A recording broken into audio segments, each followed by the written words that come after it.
আহ, ভাই যে গরমে আর থাকা যায় না, সেই জন্য কারেন্টও আর নাই।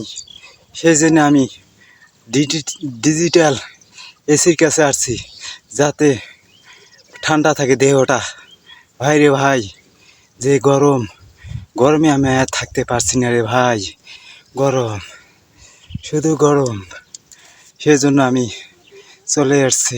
এই যে আমার গরিবের ডিজিটাল এসি, এই দেখেন কি সুন্দর ঠান্ডা রে ভাই। আমি এখানে থাকলাম। আরে ভাই, আহা, ঠান্ডা আর ঠান্ডা রে ভাই। এক্ষুনি আর জীবনটা বাঁচলো। বাড়িতে গরম, গাছপালা থাকেও পাত্তা দিচ্ছে না, ফ্যানের বাতাসও গরম লাগেছে। মনটা এবার শান্তি হলো রে। এখানেই ঘুমাই।